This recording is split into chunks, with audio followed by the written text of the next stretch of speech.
Illumination प्रदीप्ति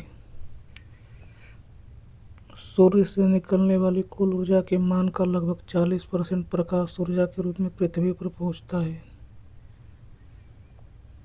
प्रकाश उत्पादन के मुख्यतः दो स्रोत हैं, प्राकृतिक स्रोत, कृत्रिम स्रोत। प्रकृति में पाए जाने वाले वे पदार्थ जो अपनी सतह पर पड़ने वाले प्रकाश को अवशोषित करके अपेक्षाकृत कम आवृत्ति का प्रकाश उत्पन्न करते हैं, प्रदीप्त पदार्थ कहलाते हैं तथा प्रकाश उत्सर्जन की यह घटना प्रदीप्ति कहलाती है। यह उत्सर्जन केवल तब तक ही होता है जब तक कि उन पदार्थों पर प्रकाश डाला जाता है। प्रदीप्ति किसी सतह पर प्रकाश के टकराने का ही प्रतिफल है। लाइट प्रकाश एक प्रकार की ऊर्जा है जो हमारी आंखों को वस्तुओं का बोध कराती है, अर्थात उन्हें देखने में सहायता प्रदान करती है। जब प्रकाश स्रोत से उत्सर्जित प्रकाश की किरणें किसी वस्तु पर पड़ती हैं और उसे परावर्तित होकर हमारी आंखों को पहुंचती हैं तो वह वस्तु हमें दिखाई देने लगती है। देखिए, व्हाइट लाइट टू सन, सूर्य का श्वेत प्रकाश वास्तव में 7 विभिन्न रंगों का सम्मिश्रण होता है। ये रंग बैंगनी, आसमानी, नीला, हरा, पीला, नारंगी और लाल होते हैं। ये प्रकाश के इन 7 रंगों को विबग्योर शब्द से व्यक्त किया जाता है। देखिए, रेड, ऑरेंज, येलो, ग्रीन। प्रकाश का स्वरूप। प्रकाश किरण विद्युत चुंबकीय विकिरण के रूप में गमन करती हैं।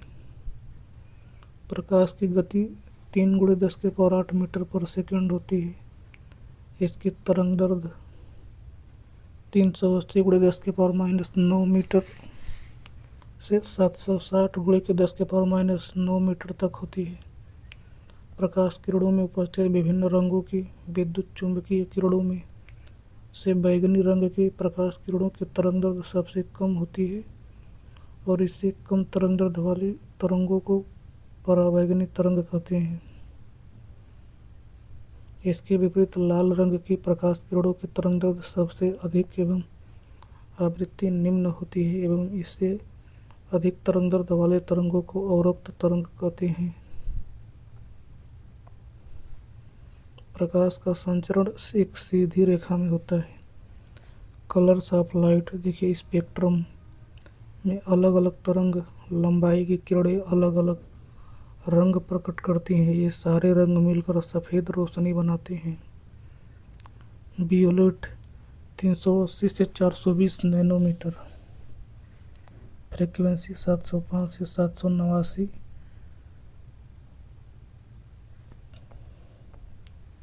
टेराहर्ट्ज, फोटॉन एनर्जी 2.92 से 3.26 इलेक्ट्रॉन वोल्ट। इंडिगो वेवलेंथ 420 से 450 नैनोमीटर, फ्रीक्वेंसी 665 से 705 टेकाहर्ट्ज, फोटॉन एनर्जी 2.75 से 2.92 इलेक्ट्रॉन वोल्ट। ब्लू वेवलेंथ 450 से 495 नैनोमीटर, फ्रीक्वेंसी 606 से 668 टेकाहर्ट्ज, फोटॉन एनर्जी 2.5 से 2.75 इलेक्ट्रॉन वोल्ट। ग्रीन वेवलेंथ 495 से 570 नैनोमीटर, फ्रीक्वेंसी 526 से 606 टेराहर्ट्ज, फोटॉन एनर्जी 2.17 से 2.5 इलेक्ट्रॉन वोल्ट।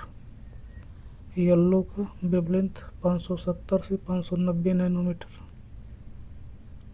फ्रीक्वेंसी 508 से 526 टेराहर्ट्ज, फोटॉन एनर्जी 2.10 से 2.17 इलेक्ट्रॉन वोल्ट। ऑरेंज का, रेड का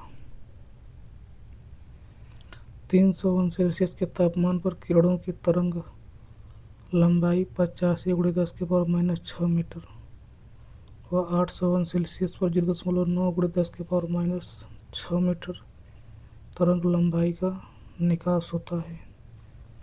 2301 सेल्सियस से 3000 सेल्सियस तापमान पर इनकैंडेसेंट लैंप कार्य करता है एवं विकिरण की तरंग लंबाई 0.4 × 10⁻⁻6 मीटर से 0.7 × 10⁻⁻6 मीटर तक होती है। लैंप के निर्माण हेतु दृश्य वर्णक्रम के दोनों किनारों के विकिरण क्षेत्र अत्यंत महत्वपूर्ण होते हैं। प्रकाश का संचरण पारदर्शी माध्यम से होता है। मनुष्य की आंख पीले व हरे रंग के प्रकाश के लिए अधिक संवेदनशील होती है। प्रकाश एक अनुप्रस्थ तरंग ट्रांसवर्स वेव है। मानव नेत्र 5500 एंगस्ट्रॉम के प्रकाश हेतु अत्यंत संवेदनशील होती है। प्रकाश का तरंग व आवृत्ति दोनों पर निर्भर करता है।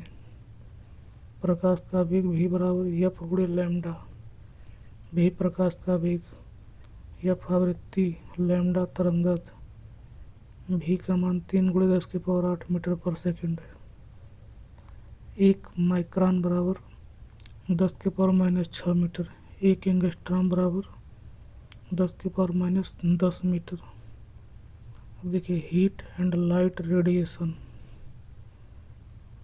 कोई भी वैद्युतिक ऊष्मक तंतु जब 900 सेल्सियस से अधिक गर्म हो जाता है तो वह ऊष्मीय तरंगों के साथ साथ प्रकाश किरणें भी उत्सर्जित करने लगता है, जबकि 900 सेल्सियस तक गर्म होने से पूर्व वह केवल ऊष्मीय किरणें ही उत्सर्जित करता है। अतः ऊष्मक तंतु बनाने में प्रयुक्त पदार्थ का गलनांक उच्चतम होना चाहिए। उत्सर्जन क्षमता बराबर प्रकाश के रूप में किसी पिंड से उत्सर्जित ऊर्जा बटा के पिंड द्वारा उत्सर्जित संपूर्ण ऊर्जा। उत्सर्जन क्षमता तापमान पर निर्भर करता है। किसी पिंड का तापमान जितना अधिक होगा उससे उतनी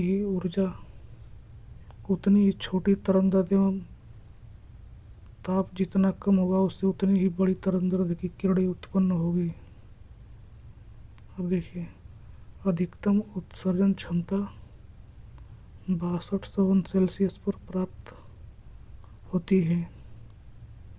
टर्मिनोलॉजी रिलेटेड टू इल्यूमिनेशन।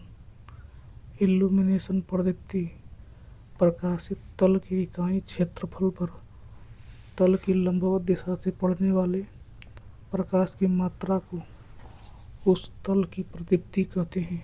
इसे E से व्यक्त किया जाता है। E बराबर F बटा के E प्रदीप्ति है लक्स में इल्यूमिनेशन, F प्रदीप्ति फ्लक्स ल्यूमेन में, तथा A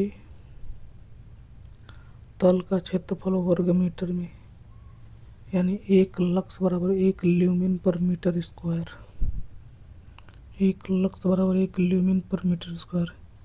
इसे मीटर कैंडल भी कहते हैं। 1 मिली फुट बराबर 1 ल्यूमेन पर मीटर स्क्वायर। 1 फुट बराबर 10⁴ लक्स।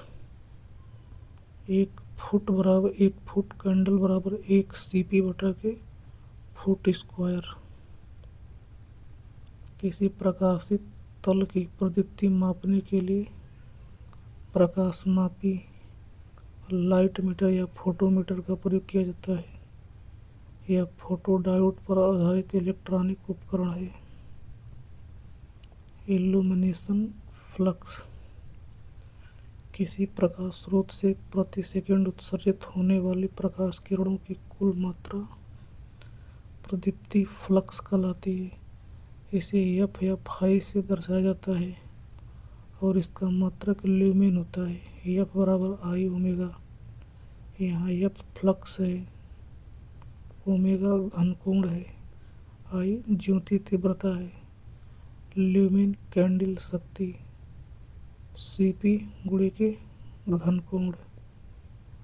1 ल्यूमेन बराबर Cp गुणे के 4 पाई तथा ल्यूमिन बराबर CP गुणे के स्टेरेडियन भी होता है, यानी कि F बराबर E गुणे के A, अथवा यहाँ पे देखिए A क्षेत्रफल है, E प्रदीप्ति है। ल्यूमेन बराबर लक्स मीटर स्क्वायर। ल्यूमेन एक मानक मोमबत्ती से एक ठोस कुंड में उत्सर्जित होने वाली प्रकाश की कुल मात्रा 1 ल्यूमेन कहलाती है। यह प्रदीप्ति फ्लक्स की एसआई मात्रक है। ल्यूमेन बराबर 0.0016 वाट। 1 ल्यूमेन बराबर 12.57 CP।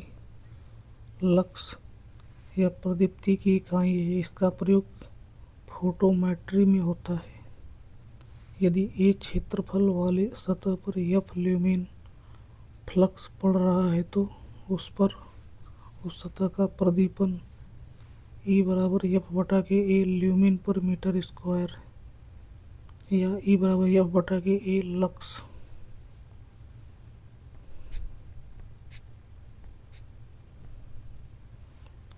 E बराबर I ओमेगा बटे के A।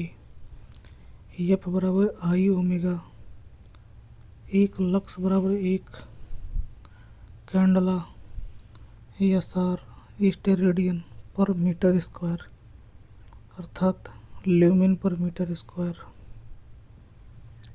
प्लेन एंगल दो सरल रेखाओं को एक ही तल में एक ही बिंदु पर मिलाने पर उनके मध्य बने कोण को समतल कोण कहते हैं। इसकी इकाई रेडियन होती है। समतल कोण का अधिकतम मान 2 पाई रेडियन होता है। एक्स तल, वाई तल, थीटा। समतल कोण थीटा बराबर चाप बटा के त्रिज्या। सॉलिड एंगल किसी खोखले गोले की इकाई क्षेत्रफल वाले वक्र तल से उसके केंद्र पर बना आयतनात्मक कोण ठोस कोण कहलाता है। इसे ओमेगा से प्रदर्शित करते हैं।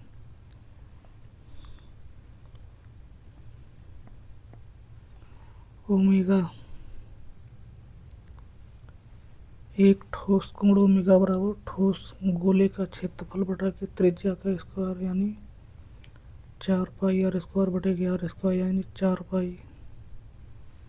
ठोस कोण को स्टेरेडियन में मापा जाता है। ठोस कोण या घन कोण का अधिकतम मान 4 पाई रेडियन स्टेरेडियन होता है। समतल कोण थीटा एवं घन कोण ओमेगा में संबंध ओमेगा बराबर 2 पाई कोष्टक में 1 माइनस कास थीटा बाई 2। यहाँ पे थीटा समतल कोण है, ओमेगा घन कोण है। 7.776 ग्राम प्रति घंटे की दर पर जलने वाली मोमबत्ती मानक मोमबत्ती कहलाती है। प्रकाश की तीव्रता या प्रदीप्ति तीव्रता या ज्योति तीव्रता या इंटेंसिटी ऑफ लाइट। प्रकाश की तीव्रता सामान्यतः प्रकाश की चमक पर निर्भर करती है। प्रकाश की चमक जितनी अधिक होगी उसकी तीव्रता उतनी ही अधिक होगी। किसी प्रकाश स्रोत से किसी विशेष दिशा में प्रति इकाई ठोस कोण में उत्सर्जित होने वाला प्रदीप्ति पुंज उस प्रकाश स्रोत की तीव्रता या ज्योति तीव्रता कहलाती है। इसे I से दर्शाया जाता है। इसका मात्रक कैंडला होता है। I बराबर F बटा के ओमेगा। F फ्लक्स ओमेगा ठोस कोण। 1 कैंडला बराबर 1 ल्यूमेन पर स्टेरेडियन। कैंडला प्रदीप्ति तीव्रता की इकाई है। इसके चारों ओर 4 पाई ल्यूमेन फ्लक्स प्राप्त होता है। इसे CD से व्यक्त किया जाता है। कैंडला शक्ति कैंडल पावर। प्रदीप्ति फ्लक्स F को मापने हेतु अन्य इकाई कैंडल पावर भी है। प्रकाश स्रोत द्वारा किसी दी हुई निश्चित दिशा में प्रति इकाई घन कोण सॉलिड एंगल उत्सर्जित ल्यूमेन की मात्रा को उसकी कैंडल शक्ति कहते हैं। कैंडल शक्ति प्रकाश स्रोत को दी गई दिशा में प्रकाश की विकिरण क्षमता है। कैंडल शक्ति बराबर होता है 1 ल्यूमेन बटे के 4 पाई। एक कैंडल शक्ति बराबर 1 ल्यूमेन बटे के स्टेरेडियन। एक सीपी बराबर 0.0201 वाट। मानक बल्ब का औसत क्षैतिज कैंडल शक्ति मीन हॉरिजॉन्टल कैंडल पावर अथवा इसे MHCP किसी क्षैतिज तल में रखे हुए स्रोत के कारण क्षैतिज तल में सभी दिशाओं में कैंडल शक्तियों का औसत मान ही औसत क्षैतिज कैंडल शक्ति कहलाता है। MHCP बराबर क्षैतिज तल में कुल फ्लक्स बटा के 4 पाई यूनिट ल्यूमेन पर स्टेरेडियन। अब देखिए औसत गोलाकार कैंडल शक्ति mean spherical candle power RMSCP प्रकाश स्रोत के कारण सभी तलों और सभी दिशाओं में कैंडल शक्तियों का औसत मान ही औसत गोलाकार कैंडल शक्ति MHCP कहलाता है। MHCP बराबर संपूर्ण फ्लक्स बटा के 4 पाई ल्यूमेन पर स्टेरेडियन। औसत अर्धगोलाकार कैंडल शक्ति mean hemispherical candle power RMHSCP प्रकाश स्रोत के केंद्र से गुजरने वाले क्षैतिज तल के ऊपर या नीचे सभी दिशाओं में कैंडल शक्ति के औसत मान को ही औसत अर्धगोलाकार कैंडल शक्ति कहा जाता है। MHSCP अर्धगोले में उत्पन्न फ्लक्स बटा के 2 पाई ल्यूमेन पर स्टेरेडियन। अब देखिए चमकीलापन ब्राइटनेस किसी प्रकाशित वस्तु की किसी सतह के प्रति इकाई क्षेत्रफल की प्रदीप्ति तीव्रता को उसकी चमक कहते हैं। इसकी इकाई कैंडेला पर मीटर स्क्वायर या कैंडेला पर सेंटीमीटर स्क्वायर होती है। अतः चमक यल बराबर होता है I बटा के कैंडेला पर मीटर स्क्वायर यूनिट। यदि प्रकाश किसी पालिश की हुई सतह से परावर्तित हो रहा है तो चमक दृष्टिकोण पर निर्भर करेगी, और यदि सतह मैट हो या स्वयं उत्सर्जक नहीं है तो प्रकाश उसके गुण या दशा पर निर्भर करती है। यदि पृष्ठ क्षेत्रफल A के अभिलंब से थीटा कोण की दिशा में प्राप्त ज्योति तीव्रता CD है तो पृष्ठ की चमक यल बराबर I बटा के A cos थीटा। अब देखिए ग्लेयर किसी प्रकाश स्रोत के द्वारा उत्पन्न हुआ तीव्र प्रकाश जिसे आंखों से देखा नहीं जा सकता अथवा देखने से कष्ट का अनुभव होता है, उसे चौंध कहते हैं। जैसे सूर्य को सीधा देखने पर आंखों पर चौंध का ग्लेयर का अनुभव होता है। यह अधिक प्रदीप्ति एवं दृश्य क्षेत्र में अधिक चमक के कारण होता है। इसे दूर करने हेतु दीवारों एवं छतों में हल्के रंग की पेंटिंग करनी चाहिए। भी सही रंग योजना व प्रकाश की चमक का सही वितरण करना चाहिए। दृष्टि क्षेत्र से प्रकाश स्रोत को बाहर रखना चाहिए। आवरण प्रकाश का प्रयोग करना चाहिए। Screening light. अब देखिए शैडो छाया ऐसा क्षेत्र जहाँ प्रकाश किसी अपारदर्शी वस्तु पर होने के कारण स्रोत से नहीं पहुँचता है, उसे छाया कहते हैं। यह लैंपों को निम्न स्तर पर लगाने से भी उत्पन्न होता है।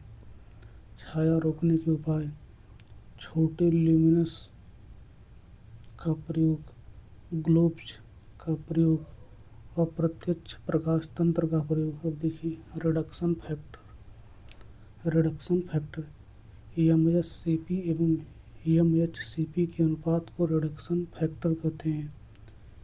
रिडक्शन फैक्टर F बराबर MHCP बटे के MHCP। इसका मान सदैव 1 से कम होता है। अब देखिए रिफ्लेक्शन फैक्टर, किसी तल द्वारा परावर्तित प्रकाश एवं उस पर आपतित प्रकाश के अनुपात को परावर्तन गुणक कहते हैं। परावर्तन गुणक बराबर परावर्तित प्रकाश बटा के आपतित प्रकाश। देखिए angle of incidence, angle of reflection, reflected ray, incident ray. Polished surface, इसका मान 1 से कम, सामान्यतः 0.6 से 0.8 होता है। एब्जॉर्प्शन फैक्टर, किसी तल माध्यम द्वारा अवशोषित प्रकाश एवं आपतित प्रकाश का अनुपात अवशोषण गुणक कहलाता है। अवशोषण गुणक बराबर अवशोषित प्रकाश बटा के आपतित प्रकाश। स्वच्छ वातावरण हेतु इसका मान 1 व फाउंड्रीज हेतु 0.5 होता है। अब देखिए पारेषण गुणक, ट्रांसमिशन फैक्टर, किसी पारदर्शी माध्यम से पारेषित प्रकाश एवं उस पर आपतित प्रकाश के अनुपात को पारेषण गुणक कहते हैं। पारेषण गुणक बराबर पारेषित प्रकाश बटा के आपतित प्रकाश। इसका मान भी 1 से कम होता है। मेंटेनेंस फैक्टर, घरों में लगे उपकरणों जैसे लैंप, टीवी तथा घरों की दीवारों, छत, खिड़की, दीवारों पर कैलेंडर, पोस्टर आदि की चमक गंदगी होने के कारण कम हो जाती है। इस चमक को बरकरार बनाए रखने के लिए सफाई करके वांछित स्तर बनाए रखने का प्रयत्न किया जाता है। सामान्य परिस्थिति में प्रदीप्ति एवं जब वस्तु साफ हो तब प्रदीप्ति के अनुपात को अनुरक्षण गुणक कहते हैं। इसका मान हमेशा 1 से कम, लगभग 0.04 से 0.8 होता है। अनुरक्षण गुणक बराबर सामान्य कार्यकारी स्थितियों के अंतर्गत प्रदीप्ति बटा के प्रत्येक वस्तु साफ होने पर प्रदीप्ति या अवपात गुणक का व्युत्क्रम होता है। अब देखिए किरणावली गुणक, बीम फैक्टर, प्रक्षेपक, प्रोफेक्टर की कोण किरण पुंज में ल्यूमेन तथा लैंप द्वारा उत्पन्न ल्यूमेन के अनुपात को किरणावली गुणक कहा जाता है। किरणावली गुणक बराबर किरण पुंज बटा के लैंप ल्यूमेन में। इसका मान 0.3 से 0.6 तक होता है। अब देखिए अपव्यय प्रकाश कारक, वास्ट लाइट फैक्टर, जब किसी सतह को कई लैंपों द्वारा प्रदीप्त किया जाता है तो प्रकाश को एक दूसरे के ऊपर आने से प्रकाश का कुछ भाग बेकार हो जाता है। अतः प्रकाश के सैद्धांतिक मान, थ्योरेटिकल वैल्यू को ज्ञात करने हेतु अपव्यय प्रकाश कारक से गुणा करते हैं। आयताकार सतह हेतु इसका मान 1.2 और समतल सतह, मूर्ति, स्मारक आदि हेतु 1.5 तक होता है। एक समान फैलाव स्रोत, यूनिफॉर्म डिफ्यूज सोर्स, किसी स्रोत द्वारा प्रति इकाई क्षेत्रफल में यदि ज्योति तीव्रता सभी दिशाओं में एक समान हो तो उसे एक समान फैलाव स्रोत कहते हैं। एक समान फैलाव वाले गोलीय स्रोत, यूनिफॉर्म डिफ्यूज स्फेरिकल सोर्स हेतु आई, एल व ई में संबंध, एल बराबर आई बटा के पाई आर स्क्वायर, ई बराबर आई बटा के 4 पाई आर स्क्वायर गुणे के 4 पाई बराबर 1 आई बटा के आर स्क्वायर। ई बराबर पाई एल, ई बराबर आई बटा के आर स्क्वायर, एल बराबर ई बटा के पाई। लैंप दक्षता, लैंप एफिशिएंसी, इल्यूमिनेशन एफिशिएंसी, स्रोत द्वारा उत्सर्जित कुल ल्यूमेन फ्लक्स तथा स्रोत की निवेश विद्युत शक्ति के अनुपात को लैंप दक्षता कहते हैं। इसका मात्रक ल्यूमेन पर वाट होता है। लैंप दक्षता निर्गत ल्यूमेन फ्लक्स बटा के निवेश विद्युत शक्ति वाट में।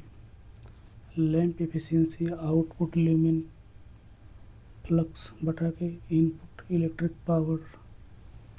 प्रदीप्ति क्षमता बराबर होता है 4 पाई गुणे के एम एस सी पी बटे के इनपुट विद्युत शक्ति 4 पाई गुणे के एम एस सी पी बटे के वी आई।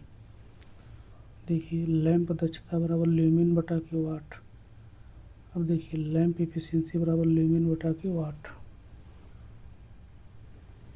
एक प्रदीप्त लैंप 240 वोल्ट सप्लाई पर 0.25 एम्पीयर विद्युत धारा लेता है और 400 ल्यूमेन फ्लक्स उत्पन्न करता है, तो इस लैंप की औसत गोलीय कैंडल शक्ति और दक्षता ज्ञात करें। संपूर्ण उत्पन्न फ्लक्स बराबर 4 पाई गुणे के mscp। औसत गोलीय कैंडल शक्ति mscp बराबर संपूर्ण फ्लक्स बटा के 4 पाई, यानी 400 बटा के 4 पाई 31.847।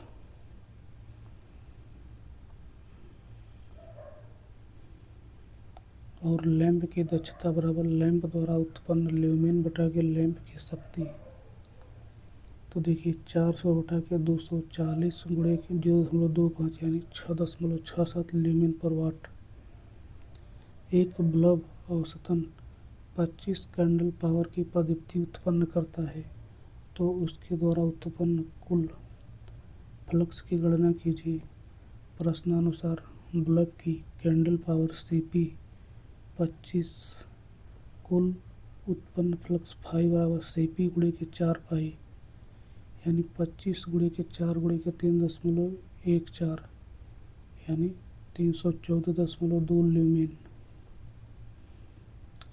देखिए प्रकाशित तल की प्रदीप्ति निम्न बातों पर निर्भर करती है: स्थान ऊंचाई अनुपात, स्पेस हाइट रेशियो, दो समीपवर्ती प्रकाश स्रोतों के बीच की क्षैतिज दूरी व प्रकाश स्रोत की कार्यस्थल से ऊंचाई के अनुपात को स्थान ऊंचाई अनुपात कहते हैं।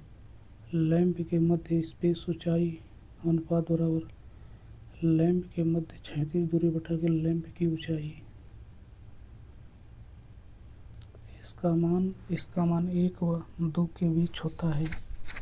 सदैव प्रकाश स्रोत को उचित ऊंचाई पर स्थापित करना चाहिए, क्योंकि तल की ऊंचाई बढ़ने पर प्रकाश की तीव्रता घट जाती है।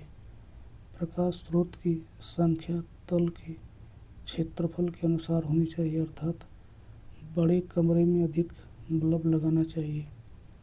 यूटिलाइजेशन फैक्टर या उपयोग फैक्टर, यह प्रयोग किए गए ल्यूमेन तथा लैंप द्वारा उत्पन्न किए गए ल्यूमेन का अनुपात है।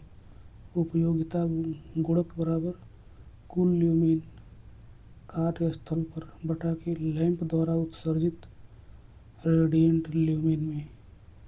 प्रत्यक्ष प्रकाश हेतु इसका मान 0.4 से 0.6 तक होता है एवं अप्रत्यक्ष प्रकाश हेतु 0.1 से 0.5 होता है। अब देखिए उपयोगिता गुणक निम्न बातों पर निर्भर करता है: पहला, प्रदीपन होने वाला क्षेत्र, दूसरा, लैंपों की ऊंचाई, तीसरा, छत, दीवार तथा अन्य फिटिंग्स, चौथा, लाइटिंग की किस्म।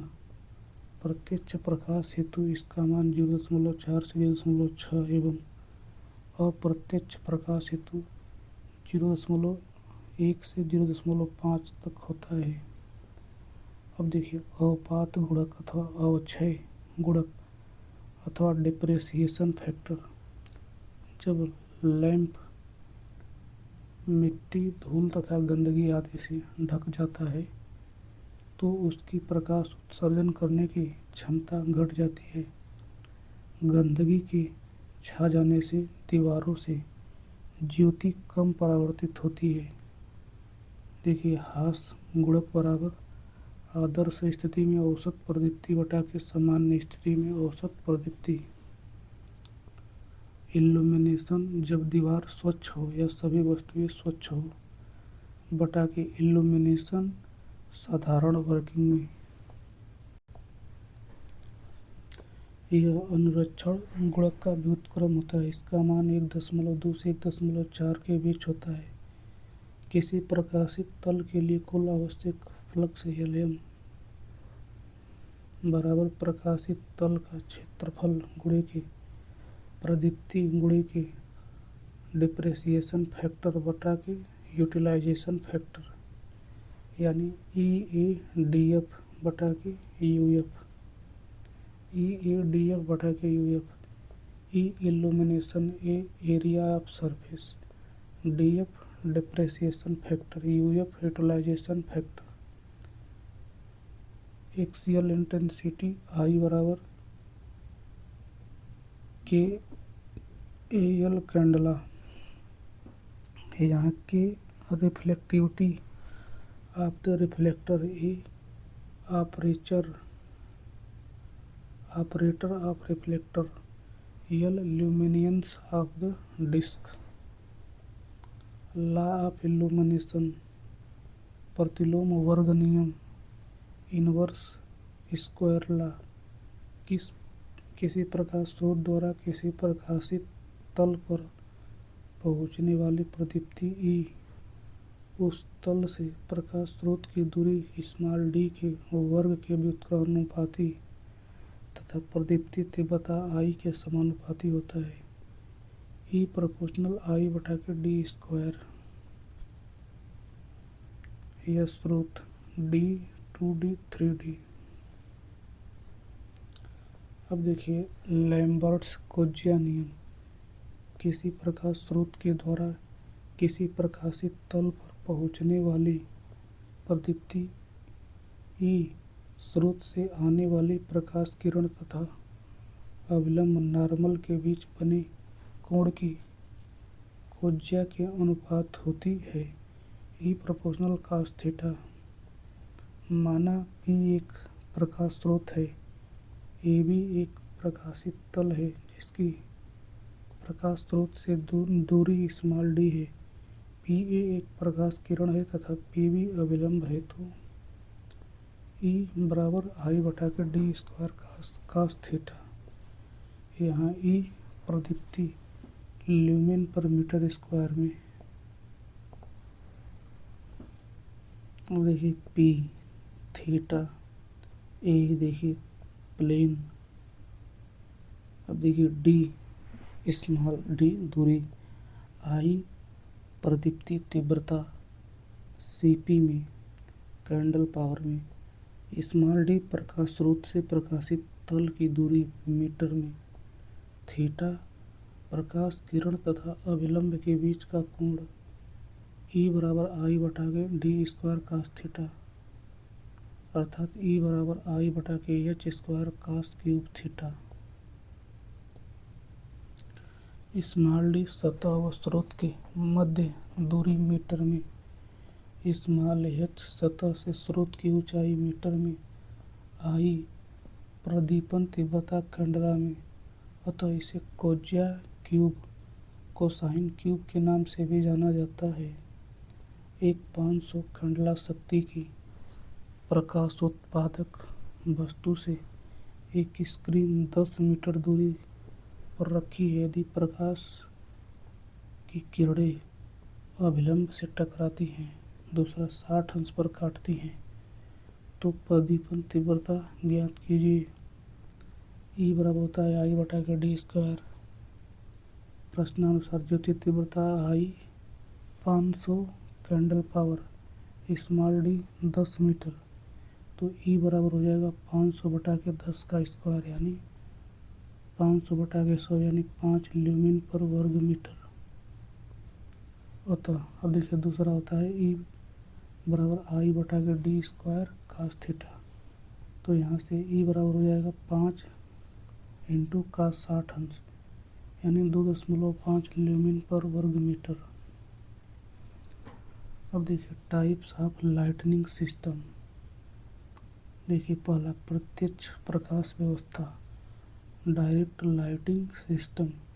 इस विधि में बल्ब से प्रकाश सीधे नीचे प्रकाशित किए जाने वाले तल पर पड़ता है। इस विधि में बल्ब का 90% प्रकाश नीचे की ओर आता है व 10% इधर उधर फैल जाता है। इसमें बल्ब के ऊपर भी आकृति का परावर्तक प्रयोग किया जाता है जो नीचे की ओर खुला हुआ अथवा पारदर्शी कांच प्लास्टिक शीट से ढका होता है। इस विधि से ग्लेयर एवं छाया ज़्यादा प्राप्त होती है। यह विधि घरों तथा औद्योगिक प्रतिष्ठानों में प्रयोग की जाती है। अब देखिए दूसरा, अर्ध प्रत्यक्ष प्रकाश व्यवस्था, सेमी डायरेक्ट लाइटनिंग सिस्टम। इस विधि में परावर्तक के नीचे की ओर अल्प पारदर्शी कांच प्लास्टिक का ढक्कन लगा होता है, जिसके द्वारा प्रकाश का 60 से 90% हिस्सा नीचे की ओर फर्श पर आता है। इस विधि में 10 से 40% प्रकाश ही ऊपर या दीवारों पर जाता है। इस प्रकार की प्रकाश व्यवस्था में चमक या ग्लेयर भी कम हो जाती है। इस माध्यम से उच्च कोटि की समरूप वितरित प्रदीप्ति प्राप्त होती है। इसका उपयोग अधिक ऊंचाई वाले कमरे में किया जाता है। अब देखिए तीसरा, अप्रत्यक्ष प्रकाश व्यवस्था, इनडायरेक्ट लाइटनिंग सिस्टम। इस विधि में बल्ब के नीचे एक अपारदर्शी एवं अर्धवृत्ताकार परावर्तक प्रयोग किया जाता है, जो प्रकाश के 90% भाग को ऊपर छत की ओर परावर्तित करता है। इस विधि में 10% प्रकाश ही नीचे की ओर जाता है। इस विधि में छत प्रायः सफ़ेद अथवा हल्के रंग वाली रखी जाती है, जिससे प्रकाश परावर्तित होकर नीचे की ओर फर्श पर आता है। इस विधि में चमक या चौंध कम प्राप्त होती है। इस विधि में छाया उत्पन्न नहीं होती है। इस विधि का उपयोग सिनेमा हॉल, डांसिंग हॉल एवं सजावटी कार्यों में होता है। देखिए अब देखिए अर्ध अप्रत्यक्ष प्रकाश व्यवस्था, सेमी इनडायरेक्ट लाइटनिंग सिस्टम। यह एक मंद प्रकाश व्यवस्था है जो कमरे की आंतरिक सुंदरता बढ़ाने के लिए प्रयोग किया जाता है। इस विधि में चमक या ग्लेयर बहुत कम हो जाती है। इस विधि में बल्ब के नीचे की ओर लगाए गए अपारदर्शी एवं अर्धवृत्ताकार परावर्तक के साथ ऊपर की ओर घिसे कांच का ढक्कन भी प्रयोग किया जाता है, जिसके द्वारा प्रकाश का 60 से 90% भाग छत की ओर पहुंचता है और वहां से परावर्तित होकर 10 से 40% नीचे की ओर फर्श पर आता है।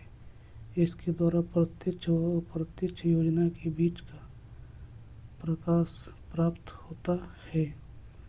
इस विधि में पारदर्शक कटोरे बिना प्रकाश छेपी के प्रयोग किए जाते हैं। जैसे देखिए अब देखिए सामान्य प्रकाश व्यवस्था, जनरल लाइटनिंग सिस्टम GLS। इस विधि में प्रकाश हर जगह पहुंचता है। इस विधि में बल्ब के ऊपर एक वृत्ताकार एवं घिसे कांच डिफ्यूज्ड ग्लास का खोल प्रयोग किया जाता है, जिसके द्वारा प्रकाश छनकर चारों ओर एक समान मात्रा में फैलता है। यह भी एक मंद प्रकाश व्यवस्था है और इसका उपयोग भवनों के मुख्य द्वार के खंभों पर, उद्यान में तथा अन्य सजावटी कार्यों में किया जाता है।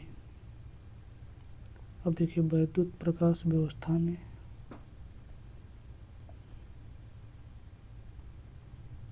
अब देखिए विभिन्न प्रकाशीय व्यवस्थाओं में प्रकाश का वितरण, classification, approximate light distribution.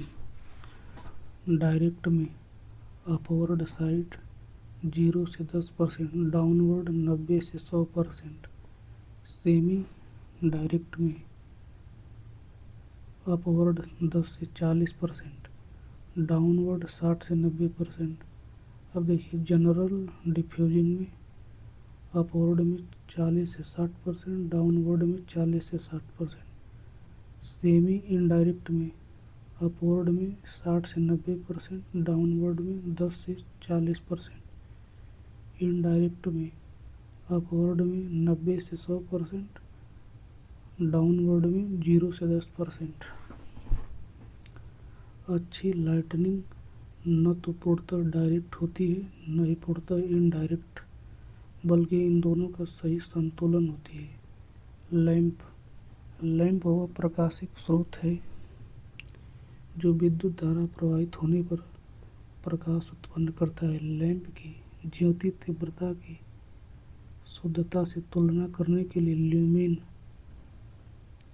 ब्रोधूम photometer का प्रयोग किया करते हैं। प्रकाश के विभिन्न रंगों की तुलना करने के लिए गिल्ड फ्लेकर फोटोमीटर का प्रयोग किया करते हैं। फ्लेकर फोटोमीटर का प्रयोग करते हैं। जब प्रकाश एक समान व पर्याप्त होगा तब प्रदीप्ति अच्छी होगी। अच्छी प्रदीप्ति की निम्नलिखित विशेषताएं हैं। प्रकाश स्रोत द्वारा पर्याप्त प्रकाश उत्सर्जित होना चाहिए। दूसरा, प्रकाश सीधे आँख पर नहीं पड़ना चाहिए। चौंध विकसित नहीं होनी चाहिए। चौथा, उपयुक्त शेड एवं रिफ्लेक्टर होने चाहिए। देखिए, वैद्युत प्रकाश व्यवस्था में प्रयोग किए जाने वाले लैंपों का वर्गीकरण निम्न प्रकार किया जाता है। देखिए लैंप, इसमें देखिए पहला इनकैंडेसेंट लैंप, दूसरा गैस डिस्चार्ज लैंप, तीसरा नियॉन साइन लैंप, चौथा carbon arc lamp, other lamp. देखिए इनकैंडेसेंट लैंप, इसमें दो होते हैं, एक तो कार्बन फिलामेंट इनकैंडेसेंट लैंप, दूसरा मेटालिक फिलामेंट इनकैंडेसेंट लैंप। अब देखिए जो मेटालिक फिलामेंट वाला इनकैंडेसेंट लैंप होता है वह दो होता है, एक तो निर्वात धात्विक लैंप वैक्यूम मेटालिक लैंप, दूसरा गैस मेटालिक फिलामेंट लैंप। अब देखिए जो गैस डिस्चार्ज लैंप होता है ये अभी दो होते हैं, पहला सोडियम वेपर लैंप, दूसरा मरकरी वेपर लैंप। अब देखिए जो मरकरी वेपर लैंप होता है ये अभी दो होता है, high pressure mercury vapour lamp, दूसरा low pressure mercury vapour lamp, जिसे फ्लोरोसेंट लैंप भी कहते हैं। अब देखिए एक होता है साइन। अब देखिए लैंप का तीसरा प्रकार नियॉन साइन लैंप होता है, इसके कोई प्रकार नहीं होते हैं। अब देखिए चौथा कार्बन आर्क लैंप, इसके भी कोई प्रकार नहीं होते हैं। अब देखिए कुछ अन्य लैंप पाँचवा, इनमें देखिए पहला हैलोजन लैंप, दूसरा कॉम्पैक्ट फ्लोरोसेंट लैंप, और देखिए अन्य लैंप में एक तो सजावटी लैंप डेकोरेशन लैंप, और अगला solar lamp. Carbon filament lamp, carbon filament lamp देखिए कंस्ट्रक्शन, इसमें एक वायु रहित कांच के बल्ब में एक कार्बन का फिलामेंट लगाया जाता है।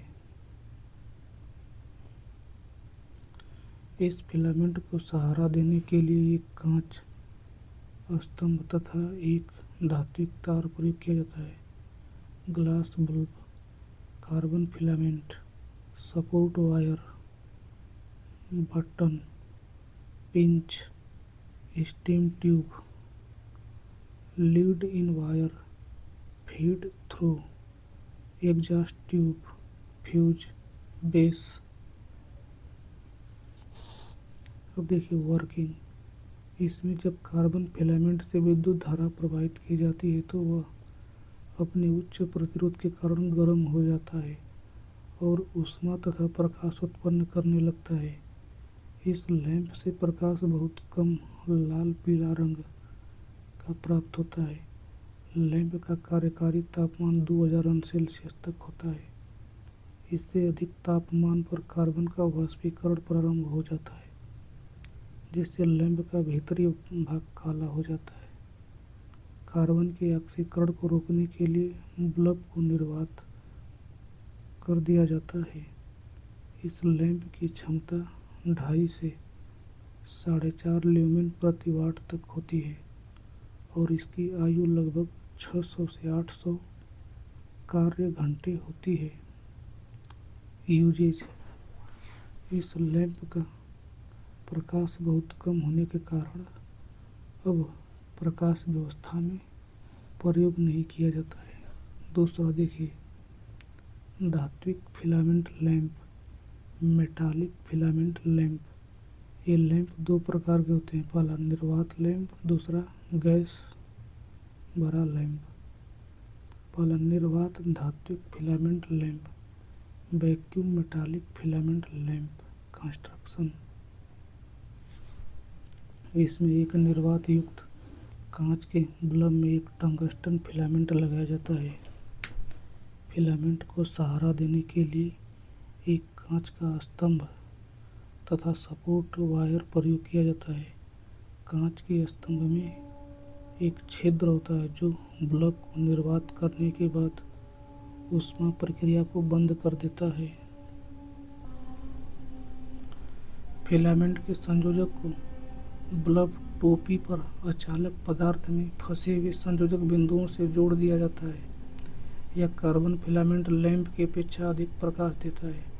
टंगस्टन का गलनांक 3370 अंश सेल्सियस से 3400 अंश सेल्सियस होता है। लैंप का कार्यकारी तापमान 2400 अंश सेल्सियस तक होता है, अन्यथा टंगस्टन का वाष्पीकरण होने लग जाएगा एवं लैंप का भीतरी भाग धुंधला हो जाएगा। टंगस्टन का ताप गुणांक धनात्मक 0.0051 तथा विशिष्ट प्रतिरोध 56 माइक्रो ओम मीटर होता है। इसमें कंपन को सहने की पर्याप्त यांत्रिक सामर्थ्य होती है।